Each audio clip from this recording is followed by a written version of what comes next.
Hello, everyone. Welcome to this session of Lands Design. My colleague Frances and I are going to present you this session. I'm going to start with a short overview of the program, and then we will see how we can develop a full project of landscape design with Lands Design. We will review the BIM features of the program. And of course, we are going to follow the session on Rhino environment. So we are going to have an overview of Rhino as well. Well, let's see what's Lands Design. Lands Design is a professional BIM landscape software. It's a software that lets us to have a drawing, model the project in 3D. It automatically generates a list of plants and other materials. And also there are several tools for animation and visualization of the project. Lands Design has two versions. That's why I was asking your knowledge about that. There are two versions. One works on top of AutoCAD and Civil 3D, and another version works on Rhino. So with the same license, you may have both versions. And so it's up to you to choose which version. Basically, the program is used in different fields. Apart from landscape architecture, it is used for civil engineering, for urban planning projects, and for environmental projects. Let's see its main features. First of all, Lands Design includes an extensive plant database with over 8,000 plant species.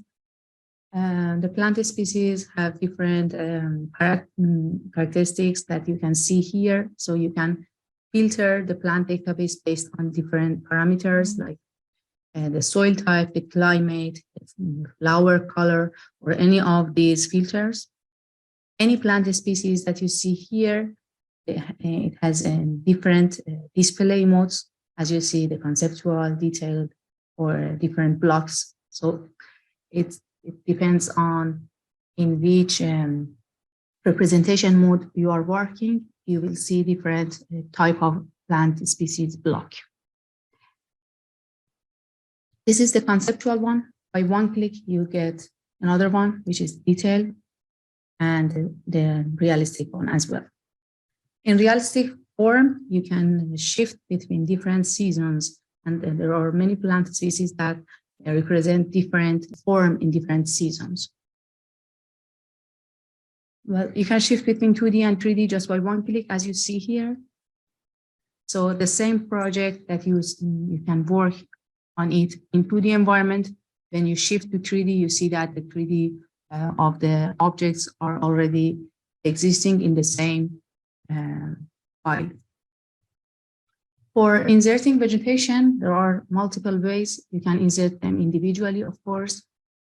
You can insert them by paint mode. Just by moving the mouse, you can insert plants in this way. You can insert them by converting points to plant species. So if you have just some points, or if you have some blocks, you can convert the blocks, AutoCAD blocks or any kind of blocks, to plant species of Lands Design. You can insert them in a row or in a group of plants by forest command. The group or row may be combined with different plant species. As you see, you can insert shrubs. You indicate the number of units per square meter or per linear meter of shrubs, as well as ground cover plants. Also, there is a plant editor inside the program that lets us to edit plants if you want to change the color or any kind of parameters of any plant species. You can do that easily with that add-on inside the program. There are powerful terrain modeling tools that let us to create terrain by points, lines, or combination of points and lines. Once we generate the terrain, we can easily modify it. We can, by moving the control points, we can do different operations like creating a path or creating cotton fields on top of the terrain. And Lands Design will calculate the volume of earth moving or these operations. Also, you see that here you can divide the terrain in different parts, assign different material to each part of the terrain, and so on. In addition, you can import the terrain just by looking the location of the project on the map. So since we are based in Barcelona, we are going to see an example in Barcelona, but we can do that for any place in the world. We select the area, as you see, and the land design will create a 3D shape of that selected topography in land design. As you see here, well, you can have the satellite image of the selected area and as well as the 3D terrain of the selected area. You can get the topography or topographic contours and then work on top of this terrain like a native terrain of land design. Also, in addition, you can import buildings on the terrain just by looking the location of the project. In this example, we are going to import the Central Park of New York with all its surrounding buildings. So it's a method for rapid site production, as you see. And well, in this way, if you have no information of surrounding buildings, by looking on the map, you can import them directly into land design. Land design includes dynamic documentation tools that let us to have the list of plants, zoning, urban furniture, and any other material just by one click. Everything is calculated automatically. You can add the image of plants, for example, with a specific command, and produce different types of plans, sections, and documentation. We have parametric hardscape, including parametric walls and curves, parametric paths, parametric fences that let us to produce a fence by ourselves. And there's a block library of furniture inside the program, but you can also import other blocks that are compatible with the program. We have irrigation tools that let us to design the irrigation system of the project, place the sprinkler or emitters, and draw the line of piping. For visualization, we have different tools. We have bulk mode, virtual simulation. We have sun and shadow tools. There are different render possibilities that are compatible with the program. And there's an image filter inside the program. The animation that you see here is made with Lands Design and Enscape in Rhino environment.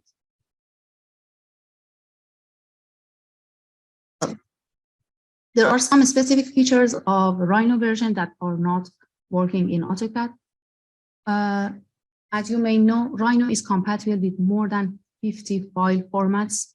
That is a plenty of possibilities that you can open AutoCAD or SketchUp files in Rhino and continue working on those files, for example.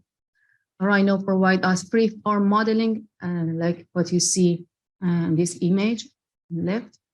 So this kind of free-form modeling is quite easy to create by Rhino. The licenses can be on CloudZoo, and there are IFC support, so you can export the project to IFC and open it in other BIM programs, for example, in AutoCAD or in Revit.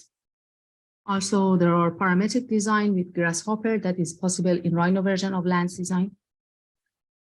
So you can use the algorithms to produce a model or to analyze a model. Also, we have Lands Design inside Revit. So there's a possibility from Rhino version of Lands Design that you can open the project or modify the project directly in Revit environment. You may know the parametric design term. So we use parametric design. We use algorithms and by a parametric design tool in Rhino by use of Grasshopper, we create a geometry. Or we associate data by use of a parametric design tool to the model. And in this way, we do different kind of calculations and analysis. This is an advanced feature that is possible in Rhino version of the program. So as I said, we have Grasshopper as parametric design tool of Lands Design. We have Grasshopper components, as you see here, different topics of Lands Design have its own, let's say, Grasshopper components. This is an example of what we can do, for example, with Grasshopper and with Lands Design. We are going to draw, just place some plants on Lands Design, and then with a specific definition that we have in Grasshopper, we can place plant pots by moving the pots because they are associated with plants. So by moving the plants, the plant pots also are moving, and the diameter of plant pots are related with the diameter of the plants. This is just the use of an algorithm. So we can have an unlimited number of algorithms and different types of innovative ideas. Another advanced feature is that we have environmental analysis in lands design. By associating the environmental data through Grasshopper to lands design model, we create different analyses. For example, CO2 calculation, cooling effect, shadow analysis, or solar radiation study. About BIM workflow with lands design, now we have IFC support, as I mentioned before, and we have lands design inside Revit. As you see, this is a lands design project in Rhino environment. On left, by moving the object or modifying the project, you see that everything is modified in Revit as well. So this is the linkage that we developed for Revit users that are looking for a solution for landscape architecture. This is the design process with lands design. You may start the design by having, if you have the topography information, or if you import it by looking the location on the map. Once you have topography, you can elevate the topography contours and create a terrain by using them. Once the terrain is created, you can modify it by control points. You can zonify the project in different zones. Land design gives you the area, calculate the area, and you can assign the material and the hatch pattern on each zone. In continue, you can insert plants individually or in a row or in a group of plants. Plants may have natural variation as well. So you can decide that the plants have different size and shape or size and rotation in a row. Well, in continue, you can insert other types of elements or hardscape elements if you have wall or paths, or if you have fences. You can add blocks from block library, or as I said, from any other blocks that are compatible with the program. As you see here, well, you can shift between 2D and 3D at any moment. So you see the project in 2D, you do any kind of modification in 2D, and everything changes in 3D as well. But here, finally, in continue, you insert the list of plants, earth moving, furniture, and other tools. And finally, you render the project. Well, and on this diagram, we see that how is the workflow with lands design. You start a technical drawing in Rhino or in AutoCAD or Civil 3D. In continue, you continue modeling, landscape modeling with lands design. And if you have geographic data, for example, if you have DEM files, digital elevation models, or if you have point clouds or GIS files, you can open them directly in lands design. Lands design can create a terrain based on DEM files, for example. Then in continue for visualization, you can apply a render like Enscape, V-Ray, Twinmotion that are compatible with the program. You can apply a virtual reality or use a 3D printer to print your project. You can export your documents to Excel or to PDF, for example, or print your drawings, of course. You may have collaboration with other programs, for example, SketchUp, Revit, 3D Max, through IFC, and in case of Revit, through lands design inside Revit workflow. These are some examples of different rendering that we applied with lands design in case of Rhino version in these examples. So Enscape, V-Ray, Twinmotion, and Lumion are renders that we show here, but there are other renders that are also compatible. If you have any question, you can ask them later on. So You can do the whole project with Lands Design, including drawing, drafting, concept plan, and different types of drawings, as you see. You can finally apply a render, shot a render, and produce this kind of photorealistic results. So just in summary, Lands Design is available in Rhino, AutoCAD, or Civil 3D. There's a 90-day free trial. The licenses are permanent, so you don't need to pay any subscription fee or any kind of annual fee. You will have free technical support from our team, and there are educational and lab licenses at a reduced price. Just you can see them later on our website. Up to now, do you have any question? Francis is going to continue with the developing the project in Lands Design. There we go. So, hi everybody. We'll basically see now what Elham has described in this presentation with a live demo, where we will see the main features of Lands Design. And first of all, I would like to show to have an overview of the main toolbar. Basically, we've got here a Lands Objects toolbar where we can find all the commands to insert vegetation elements. Okay, they can be inserted individually or from points. If you have, for example, DWG with the location of the plants by points, there is this command to pick them and place specific plant on each point. Or if you have got some blocks, because you've got a DWG file also with blocks that are meant to be the plants in your project, you can also convert these blocks into real plants in 3D. Okay? And there is also this paint mode to insert plants. But well, plants can be also arranged in rows, in forests, in shrubs, in ground covers, as we can see here.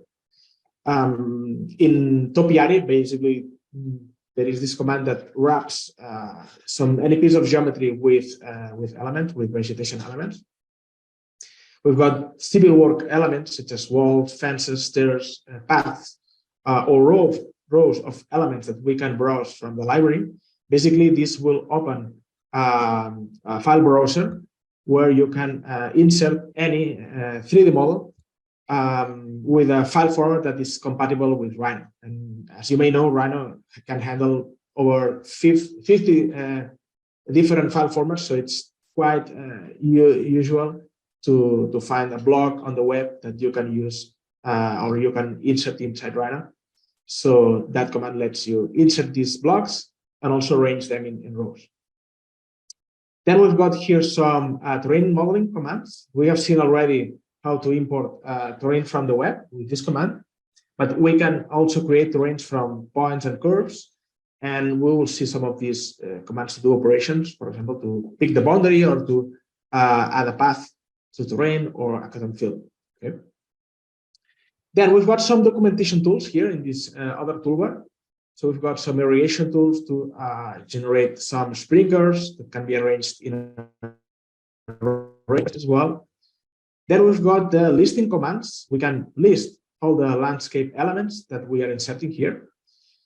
And we've got some tagging commands, some labeling commands, okay, that they are linked to the element that we select. Some plant photos, some labels, some dimensions, all of them are linked to the 3D model. So that's why we're talking about BIM in landscape. So all these annotations are linked always with the 3D model. So if they change, all these documentation updates. And then we've got another command to calculate the slopes, to define areas, or drop some shadows under the plants. And finally, here we have got a mix of commands, right? The first one is the one that opens this edit panel that I already have in this area. This is probably the most important dialog in Lands Design. We will see why in a few seconds. This is the command that opens the Lands animation panel. So when we generate a very simple animation at the end of this presentation, we will see how it works. And then we've got an access to the plant database. Also, there is a built-in application to apply filters to any image. This is meant to be used on the renders that you produce in Rhino. So you have already some tool here to open these images and apply some filters.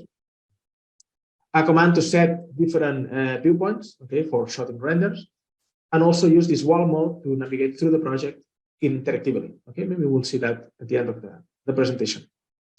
So let's take a look at the Lands Edit panel. Well, when nothing is selected, we will see here a list of all the species that we have in this model. So this is a small project of a garden, and I have already these species. Okay, we can see here the number of units, and actually we can also hide them from this icon if we click inside it. Okay, and once we select each one of these species, you will see at the bottom part of this dialog that we can change its representation. So we've got two different representation modes for the 2D crown. So kind of setting out symbol and more detailed 2D drawing. But also in 3D, we have a 2D elevation, 3D conceptual shape, a detailed 3D shape. This one is not visible. Maybe I'm gonna select another species so you see what I'm talking about. And finally, there is this realistic representation, which is a representation that can store different variations of the 3D model. And each one can have different materials or different appearance. So and they can be assigned to different seasons. That's why we can show the render assigned to a specific season, and the plant will be displayed in one way or another. It will be rendered in one way or another. Actually, if we scroll down here, we can set which is the season we are currently now, and you will see that some plants, for example, if I switch this to autumn, some plants will switch to a different representation because they have a different color of the leaves, or all the leaves just fall down in with cold weather. So basically, we will have we'll use this realistic representation for shotting renders and using a season change simulation.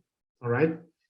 Well, what we are seeing here, even though this 3D has already the textures, okay, of the plant, is replaced by a more detailed plant when we shot the render. Okay, so we should show the render here now. This plant will be replaced by a more detailed plant.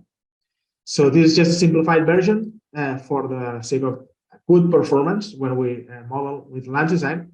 And actually, each species, for example, if we take a look at maybe this one, you can decide which is the level of detail that you want to see the plant with when you are working. Okay, so for example, if we edit this species, here at the bottom we can define if we want a realistic detail, a high realistic detail in viewport, or a low.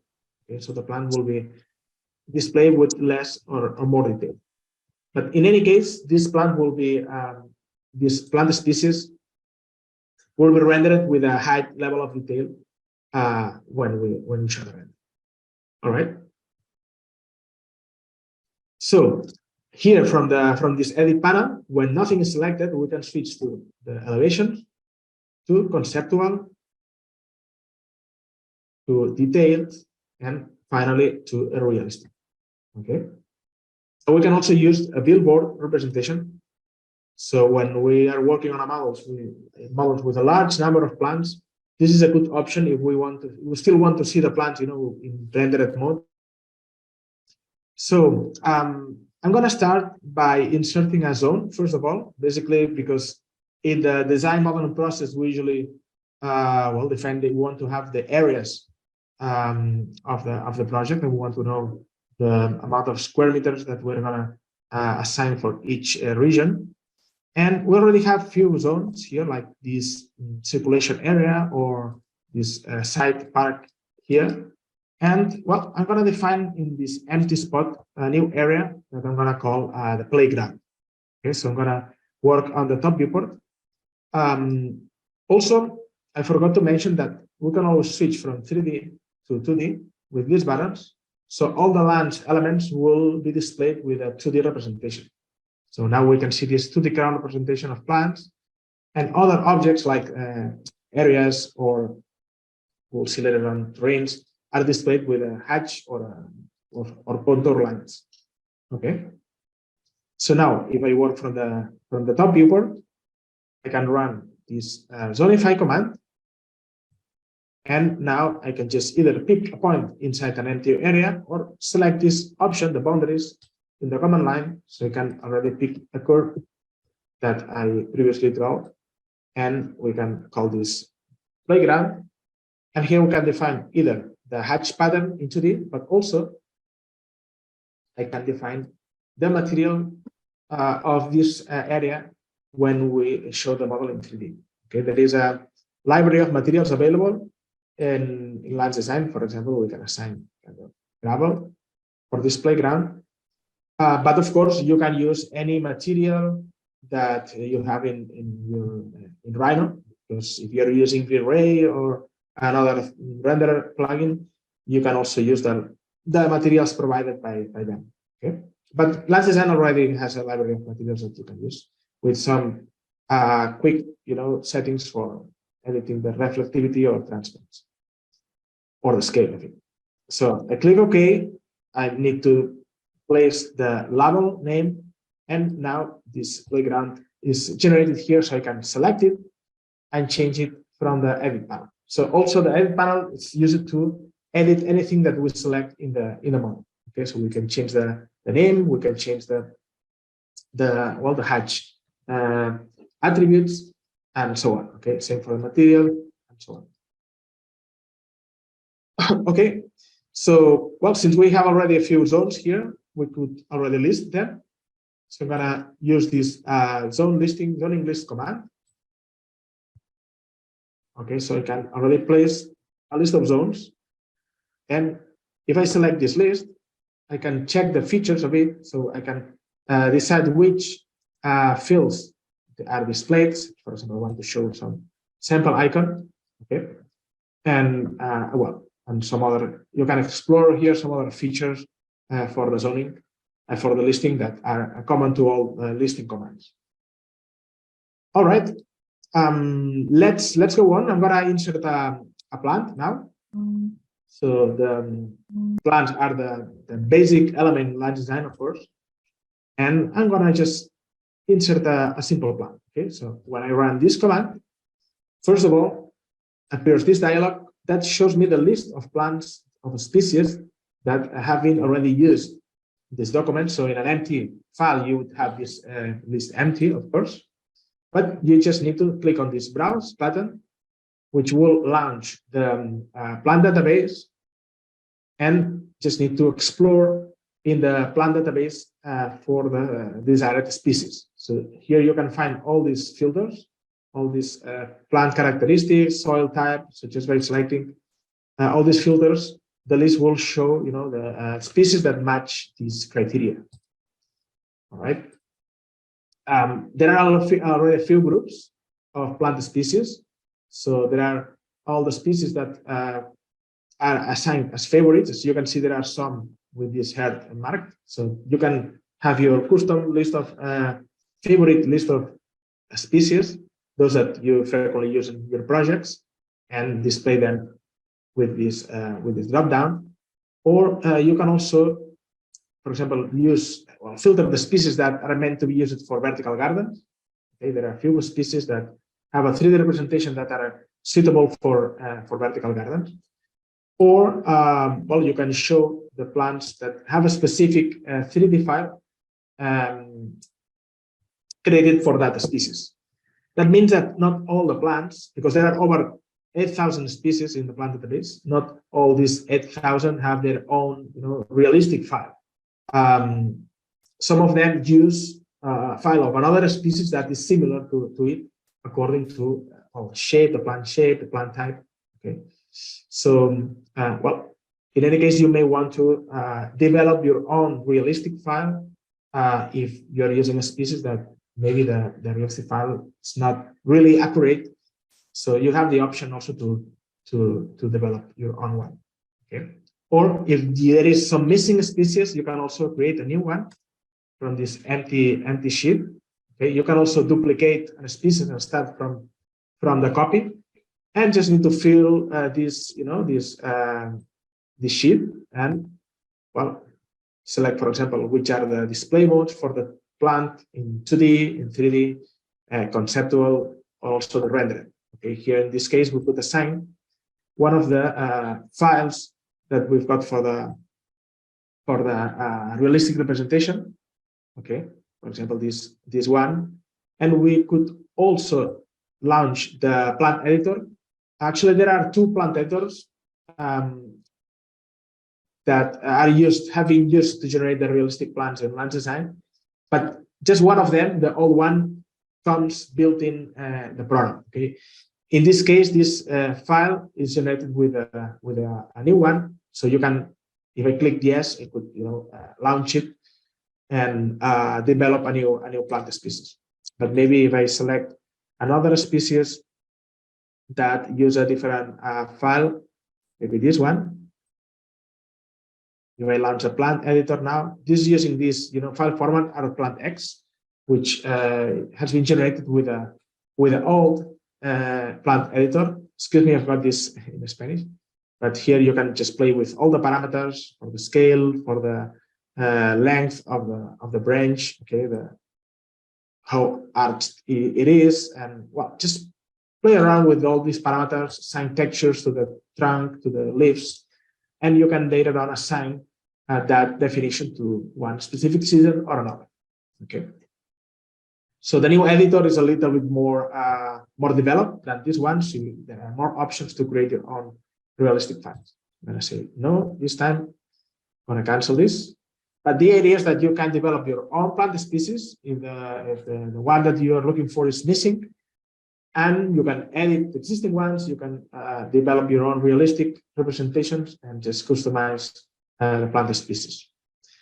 All right, you can also use for this field to look for a specific species. So I'm gonna look for a lemon tree, okay, a citrus lemon. Select it. And now, well, I just need to define the height of the plant. If I have this lateral variation and this random rotation, this will make that if I insert several units of this plant species, all of them will be rotated from one to another. And even though they have a specific height, there will be some slight changes that will make give the feeling that all plants are different from one to another. Okay, even though they are using the same, let's say, block definition. All right, so I insert the plant species. So here it is, the lemon tree. Now, yeah, I can select it, and again, we can change the parameters from the edit panel. We can change the species. All right, we can do anything we want. Okay, let's move on. Just let me know if you have any questions, Elham. If somebody has some comments, feel free to stop me, and I will. Yeah, I have one question, please. All right. You are saying that if we make a new plant in editor, we can keep it. But we work as a team, so we each other have not the same computer. Can we share the editor? Yeah, yes, you can. All the changes that you do on the plant database will be can be saved in a kind of common folder in the same server. If you are connected to the same server, okay, you can have like a kind of centralized folder where all these changes are applied. Okay. Okay. In the land design options, you go to data sources. Okay, here you can choose a centralized folder. So any change you do on the plant database, if you create new species, will be stored there. So everyone from their computer can put the same folder, and they will have the same changes. Okay. Okay. Nice. All right. So let's go to the terrain modeling tools. Let's explore a little bit the possibilities that land design offers. There are two options to manage terrains in land design. One is by just modeling topography, either with a mesh, either with a surface like this one. This is just a Rhino surface. Okay, we've got these control points. We can just create it in 100 of different ways, but imagine that we want this to be the lands terrain. Basically, we want that all the plants that we model on top of it, they are just projected on top of it. So there is a way to do this, basically is tagging this object as a terrain. And we can do that when we select it from the edit panel with this option that is tag as terrain. When we do so, any plant that we place within, the boundary of this terrain will be projected on top of it. Okay, when we release this, we can see that the plants are, placed on top of it. If we move these plants, they will keep attached to the position of the surface. If we place them outside of this boundary, they will lose this attachment. Okay, but as soon as they detect the surface, they will be placed on top of it. Okay, but well, this surface doesn't have all the possibilities that the lands design terrain commands offer, so we cannot generate these paths or divisions or cuts and fills, right? In order to do that, we need a proper land design terrain, and we can create them from curves or points or a mix of curves and points. So actually, we could, generate some contours on the surface and use it for the terrain, or we can just create it from scratch. So I'm gonna just delete this surface, and we're gonna imagine a different situation that it's quite also common, where we've got a DWG file with contour lines, and the contour lines, flatten in the same plane. So if each contour line means to be an elevation line, specific height, we need to elevate them, accordingly. And of course, we've got only 4 in this case, but we could have a model with dozens of these curves, as you can imagine. So there is this command, elevate curves, that will allow us to elevate these curves according to an interval. So we need to draw a line, and all the curves that intersect with this line will be elevated according to this increment. We can also define a third dimension, and I'm going to set here 0.5, for example, and click apply to elevate these lines. When I close this, I will realize that curves are elevated. If I wanted to change that elevation, I can just repeat this command again. I draw the line again, and now I'm going to change the increment to 1. So basically, from the first curve, okay, that has been elevated 1 meter, the increment now will be 1. Click apply, and that's what we've got now. Okay. All right, so we have the curves in the desired location. So now we're ready to run the terrain command. So when I click on it, this dialog appears, and here I basically need to define the method of creation the terrain. Basically, there is this option by default enabled, which is the grid surface shape to calculation. This basically will define the terrain as a mesh created from a cell, okay, from a cell which dimension can be set from here, or we can use a pure Delaunay triangulation with all the points of the curve that we use as input data. Okay, but with this option, we'll have full control of the terrain accuracy.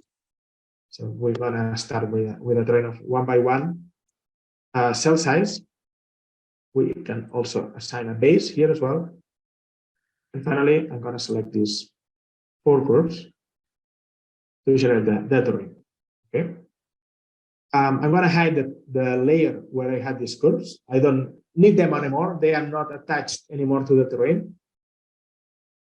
But if I select the terrain, I will realize that all the control points of those curves are now used by the terrain to modify its topography. So we can select the control points of this terrain and just modify it by pulling these control points. Okay. Of course, the more complex these curves are, the original ones, the more control points we'll have on that terrain to change its topography afterwards. Also, we can see there is a gap here. So you can add more contours to the terrain if we didn't select it in the first moment. And I'm going to do this with this command, add contour.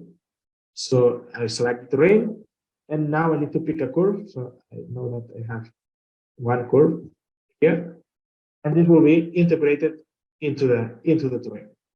Okay. As if we had selected it from the very beginning. Some other things that we can apply on this terrain, for example, I'm going to show this in ghosted mode because I'm going to trim the terrain according to a closed curve. I'm going to use this rectangle as the boundary of the new terrain. Now, terrain goes a little bit outside it. So, okay, I run this command. It's a pick boundary command.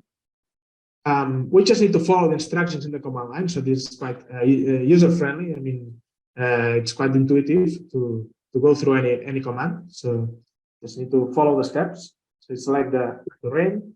I pick a closed curve. So that's a rectangle, and that's it.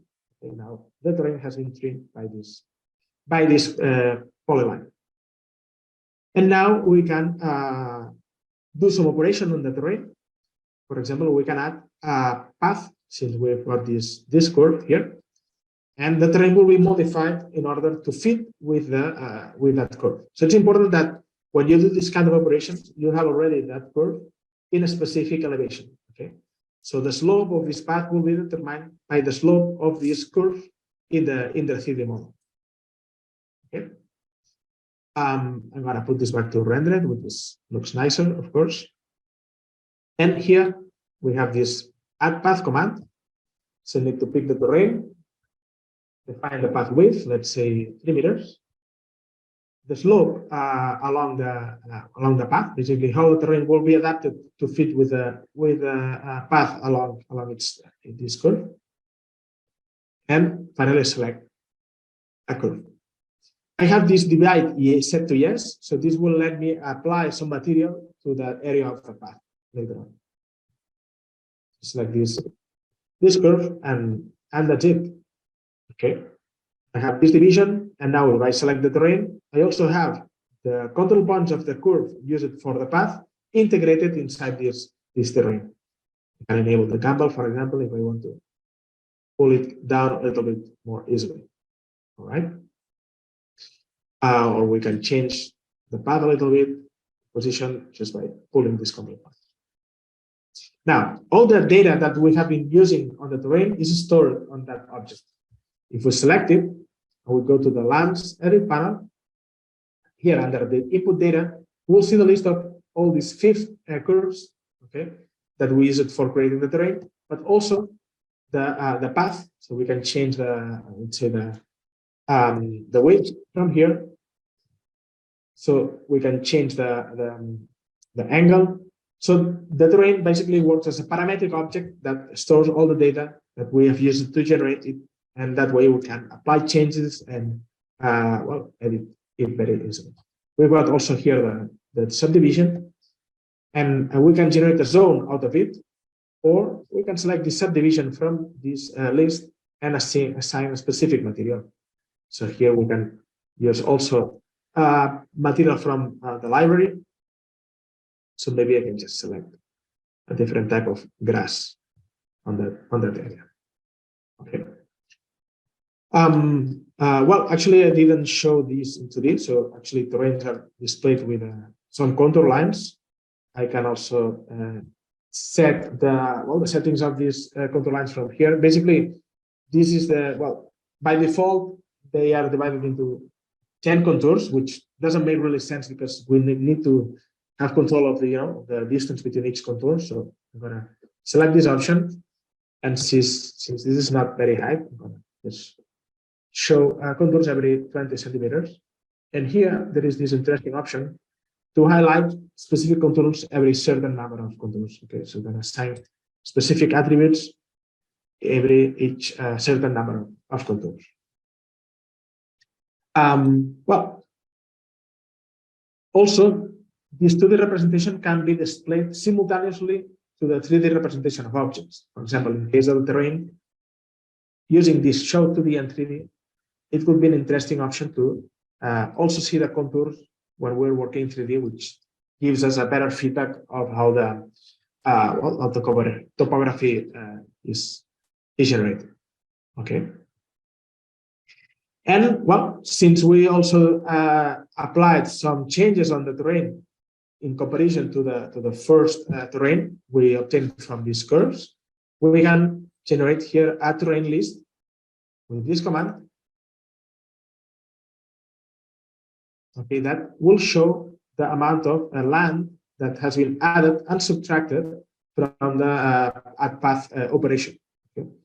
So this data, as well as with the zoning list, is always attached to the 3D model. So if we consider that we need more dig volume, so it's more balanced with a fill volume, we can we can take any of these control points of the path. I think it's maybe I'm gonna pick this one. Actually, there is one useful thing here. If you don't want to select control points, of course, that you don't want to see, you go to the input data, you select this elevation data and disable the show control points. So now when we select the terrain, we'll just see the control points of the path in this case. Okay, so maybe we can select this control point, we dip it a little bit, so the terrain just sinks a little bit more into the terrain, and you can see that this value has updated. Okay, maybe we've got now just very small fill volumes. It wouldn't be that equal, but anyway, you have here the tools to work with that and find a good balance. All right, as you have seen also, when we work with terrains, plans are automatically generated on top of them. They are automatically projected on top of them. And this is done because when we created the plans, we've got this icon enabled. So you can still say a plan to do not adjust to terrain if you want it to have, attached to another object, or floating because you don't want basically to be placed on a specific, position. Or you want to offset it a little bit. You can place it freely if you mark it to do not be adjusted to terrain. Okay, but by default, any object that we insert with this icon enabled will be projected on the terrain automatically.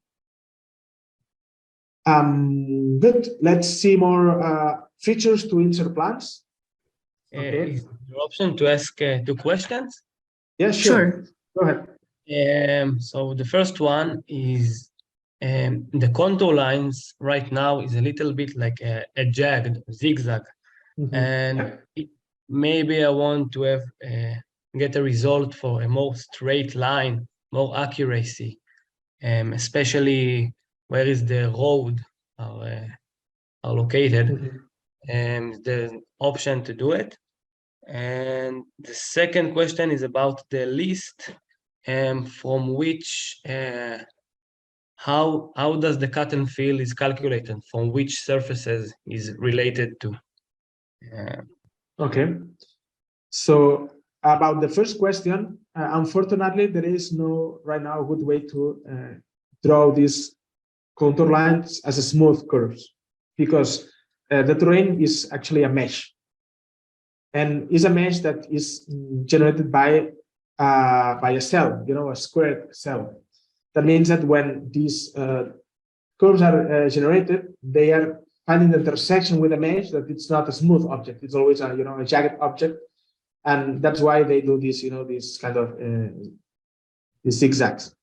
This is something that we would like to improve. So hopefully someday we'll have a better, generation of curves. Yes. But right now they show up a little bit jagged. You have the option to change the cell size, so maybe you get a better results. But yeah, at some point they will find, they will adapt, try to fit with with a cell mesh, and yeah, they are showing up with this example. And regarding your second question, well, when we apply, when we calculate the fill and dig volume, it's always comparing the original terrain without taking into account, taking into account all the trim and the curves added to it, with the terrain that we've got after the cut and fill or the hole or this path operation. Okay, so these are the three operations that are taken into account when calculate the volume of earth moving on a terrain. All right. Okay, thank you. And, maybe I can show very quickly how to add how the cut and fill works. For example, in this case, I want to flatten an area based on this rectangle. So if I move this rectangle a little bit inside the terrain, so the part that is inside will be removed, and what is at the bottom will be filled in order that the terrain fits with the position of this rectangle. We can also incline this rectangle a little bit. So again, in this case, well, the terrain will try to fit its position, so it matches with the plane of this curve. Okay. So in this case, we run the cut and fill command.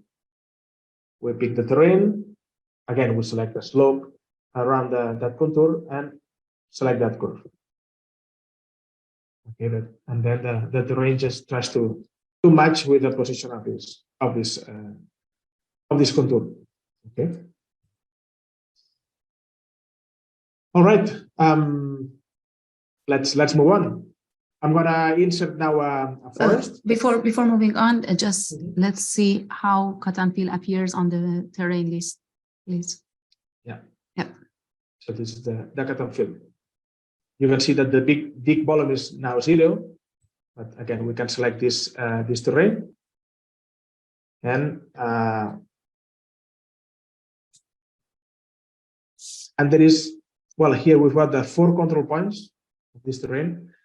And there is actually a control arrow that lets us move the whole, this whole boundary. Maybe sometimes it's not visible in rendered, so we've got it here, and we can just use this control arrow to move, the whole boundary a bit down or another position. So all this, surface will be synced a little bit into the terrain. Now we can see that the cut and fill volume has changed. Okay. All right. So yeah, let's insert now a forest. So, well, I'm gonna run the forest command. So basically here we need to select again first species.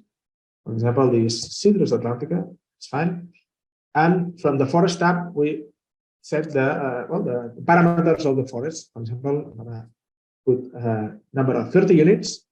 Also, this is important, the minimum distance. So you may have if you set like a big distance, you may have the feeling that not all these plants can be fit, with these parameters. So be aware of the value you insert here. And later on, we'll, explore these options. But when I say okay, I can either pick a closed boundary, or I can draw it using any of these options in the command line. For example, I'm going to use a polyline and work from the top viewport. I'm going to disable those snaps. So basically, we'll just generate the forest around it. I don't need to close this curve. When I hit enter, this boundary closes automatically. And we've got now the forest created here on top of this terrain. We select it, and now we can change the parameters of the forest. For example, we want more units here, or we want to display it arranged in an array of 4x4. Okay. We can also combine species in a forest. So here we can say that we can tell that we want 2 different elements. Once we do this, we select, each one of the species from this list, and we select the new species. For example, we want a jacaranda, or we can browse in the plant database for a different species. For example, I don't know, I'm gonna for one some of the pacers.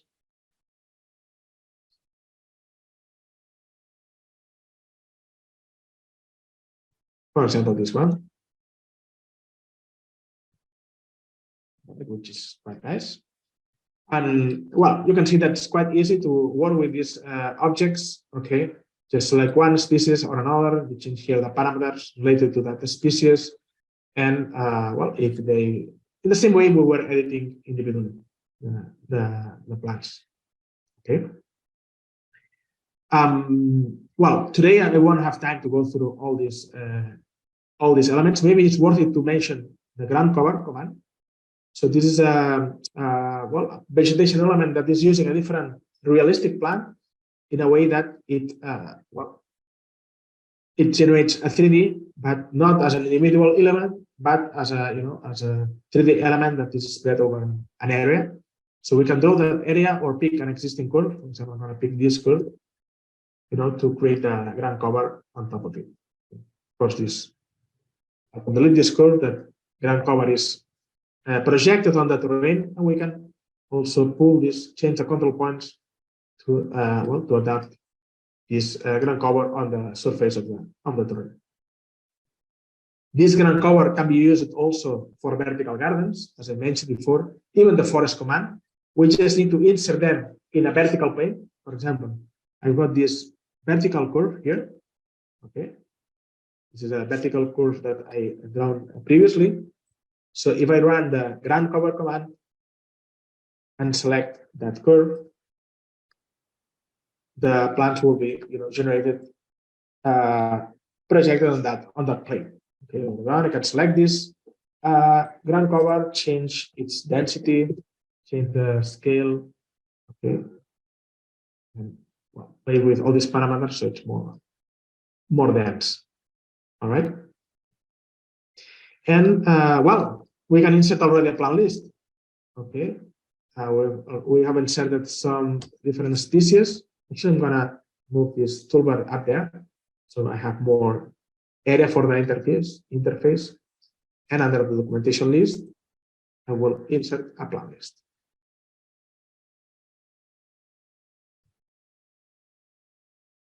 Okay.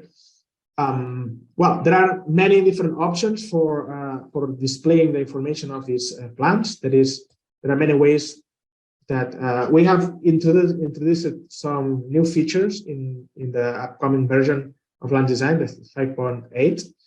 And here we have these filters, so we can filter plants by layer. So we can select plants that we have in one specific layer by region. That means that if you just want to show the plants in that area, okay, we can tell this list to select, to be displayed by region. So I select this boundary, and only the plants in that area will be displayed in this list, and not including this forest, but maybe something that is out of our project. Okay, so there are some new features regarding the way list display the information of objects, of elements we have in the model. So it's quite powerful. And again, all the changes we do on the 3D model will affect this plant. If we maybe select this plant row, okay, we've got 7 units of this element, which is the Cedrus atlantica. Okay, so we have this here 11 because maybe we have another plants over here. But if we change that row to, for example, separation of 2, you can see that the number has increased also in this list. Okay. Good. Let's explore a little bit the civil work elements. Maybe we can insert a wall here. Basically, a wall is a parametric object defined by a height and a thickness, and also has a material assigned. And we click OK, and we can draw it selecting a curve, or we can just select any of these options to draw it on the plan. So I'm select this corner, and just draw the wall following this boundary. Okay. And well, if you want to match the properties of a wall from another, there is an option here, which is copy properties from another object. Would be quite useful, to just equalize the attributor between different lands design elements. All right. Let's insert a row of elements. Maybe that's also an interesting feature to There is an option to create slope wall in Rhino. Yes, these walls, if you have this option enabled, they will follow the terrain. Okay. For example, if I draw a wall following these limits, okay, I'm going to draw a polyline here. Maybe I'm gonna, to make sure I go on top of the terrain, I can just, follow this border, and that. Okay, maybe I just draw it outside. I'm gonna change I'm just gonna move it a little bit inside. So the wall will just follow the terrain. Okay. Be aware that the points of this wall are within the limits of the terrain, so they will detect the terrain and be projected on top of it. But yeah, any of these walls, if you select the control points, maybe I'm going to show this in wireframe, but you can just pull them down or up, so you can have like inclined walls. Okay.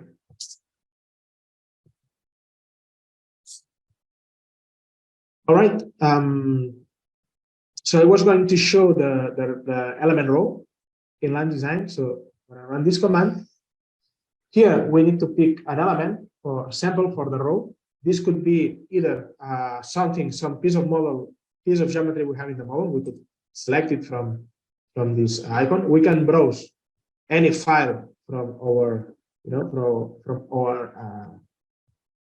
library, or we can look for a block in the land design library, which offers some blocks for different urban furniture elements. Maybe we can insert some lighting objects or some stones. All right, maybe lighting in this case. And from the row tab, we can define the parameters of this row. For example, we want a separation of 5 meters, and we've got here all the parameters that we can play with.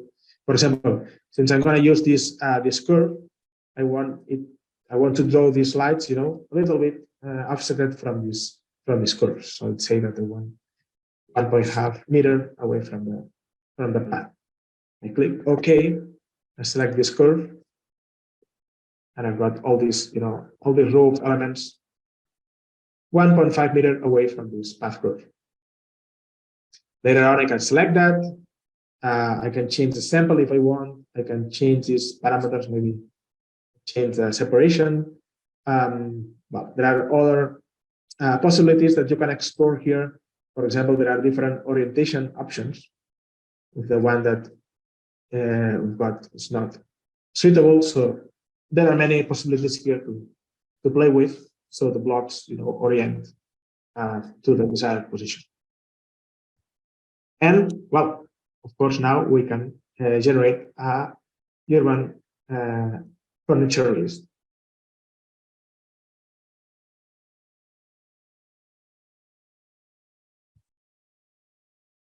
Okay, we've got here all the elements, and again, we can filter this by selecting the boundary of the part of the project that we want to include in this list, or just filter by layers and other details.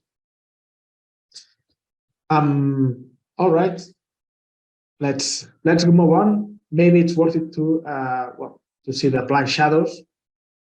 It's this is a command to drop some, some shadows at the bottom of 2D plans. These shadows have a specific direction and height according to the sun position. It's not really related to the geolocation orientation or the real orientation of this project. So it's just for, for display purposes, for presenting the 2D drawing.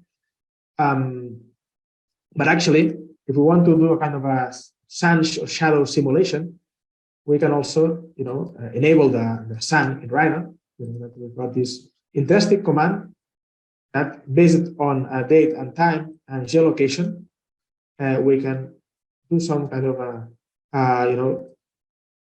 shadow simulation along a day at a specific daytime or day of in the year. So we have a good idea of how the shadows, variation along the day or along the year on our project. By the way, this project is geolocated, so we can specify this the coordinates from the document. This is also the same values that we can find in the Rhino's document properties. When we go to the location, it's the same. And you know that with the earth anchor command, earth anchor point command, we can change that. So this these coordinates match with the specific point that we define in the model, and not with the 0, which is the corresponding point right now. All right, let's maybe do some animation, okay, before maybe showing some example of the integration with Grasshopper, if I have time. So, well, let's move to the animation toolbar. I'm gonna show a layer where I have a camera path. Okay, basically this is a curve that I will use as the camera path for my animation. And well, here under the animation panel, I have the features of this of how I want to record this video. Basically, I can give a name. I can define the animation by frames per second or total duration of it. And here I select a curve as the camera path. Once I have selected, I can actually hide this object again. And well, here I have some camera options. And I can either use to shot this animation using the Rhino's current display or the current renderer. If I do this, there will be render being shot for every frame of this animation. If I choose just the display, I will have the option to see a quick overview of how this animation looks like. It would be the previous step to shot a real recording with a good quality of result. Okay. Hey, can I talk? Yeah, sure. Thank you. We are starting to enter in animation, and here in the studio we use 3D glasses to see 360. So my question is that if we can use it in this program too, or if we can use it making virtual reality. So you would like to use your landscape model with 3D Studio, you mean? No. Sorry, I didn't quite understand. Can you repeat the question, please? Yeah, we want to use the 3D glasses. Yeah. So I'm asking if we can use it here with this program to see 360 degrees. Yeah, you can, of course. Okay. Yeah, that's possible if you have the tool to create this 3D view, right? For example, I know that V-Ray offers this option, so this is of course available if well, you have this. You have V-Ray for Rhino, because what you have in the model, it's nothing but geometry in Rhino. So any render engine or any tools that this render engine on top of Rhino offer can be used with lands design as well. Yeah, the problem is that now we only use images because we are using Lumen to render. So can we do with this program virtual walk and people can see whatever they want? There you go. Yeah, okay, it's okay. Okay. Okay, do maybe we have time for a couple of examples of integration with Grasshopper? Elham? Yeah, sure. All right. So, well, as we have seen in the Elham's introduction, we've got all the landscape elements available in Grasshopper. That means that we can integrate them into the parametric designs, generated with Grasshopper. So basically, for example, when we want to insert plants, create plants in Grasshopper, we go to the Lands tab and we can insert a plant. Okay, and this generates a plant on the 0 coordinates, which is now somewhere here. But of course, if we have a point in a different location, like here, we can just set this point as a new position of the plant. And now we can use these plant options to change the parameters of this species. Now there is no species assigned, but with a right click, I can set one species from the model, and maybe with another parameter that goes from 1 to 40 meters, I can change the head of this plant. All right. So imagine that instead of this, we have a polar array or a different array. So we've got here this radial, array. Maybe I'm gonna select this point again as the origin point of this array, and I'm gonna use these points as the position of the plant. So instead of the first point, instead of this point, I can use this point for placing my plant. Okay. If this value is bigger, so I will be able to do a whole array of plants using all the tools available in Grasshopper. So we can also deconstruct plants in order to obtain their values or their characteristics. So here, for example, we've got some elements to deconstruct the plants. So by referencing these plants, we'll be able to obtain the points and obtain the options to know the height of the plant, the species, the information of the species. With all this data, we can do many other things. For example, I'm going to show you another case. Actually, we have seen a preview in Elham's presentation, but go to Grasshopper.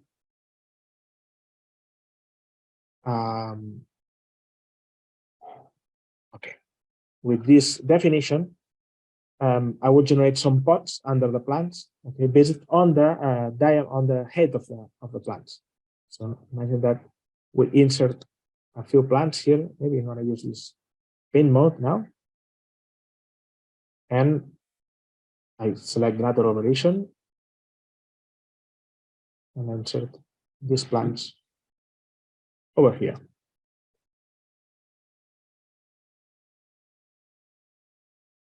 Okay. Now I'm gonna reference these plants in Grasshopper.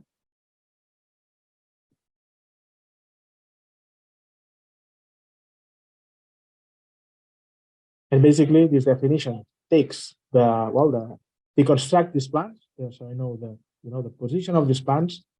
I know their head, and just based on the position on the head, I generate some circles at the bottom of them, so I can generate these spots. Okay. If I now change the position of these plants, all these spots are regenerated, and also since they are generated from the head of the plants, so of course they change if I modify the head. So it's basically some simple example of how parametric design can be involved with landscape elements. And this is just one example unlimited possibilities that this combination of tools offers. Well, we recently have published recent videos that has been actually the result of our last research on how to calculate parametric, well, how to calculate the environmental impacts by using Lands Design and Grasshopper and some other plugins, including Ladybug. This is, of course, an advanced level, but for those who are interested, you can find those videos on our YouTube channel, Lands Design on YouTube. I just copied the link of one video that is explaining how Lands Design works inside Revit on chat, if you are interested in that workflow. And for those who are interested in the course, I also placed the link of the course in chat. Thank you, everyone. All right. Yeah, thanks for joining today. Yeah. Maybe just to finish, I can maybe show that in the website, you can find plenty of material to learn land design. There are some videos, some webinars. Also, there are a few simple exercises to get into the lands components in Grasshopper. Okay. And well, you will find plenty of learning material, you know, to go through all the commands and features of land design. Well, thank you everyone for joining us today. I will send you the recordings later on to your email. Have a nice day or the rest of the day. Thank you, Francis. All right. Thank you. Welcome. Thank you, everybody. Thank you. Bye-bye.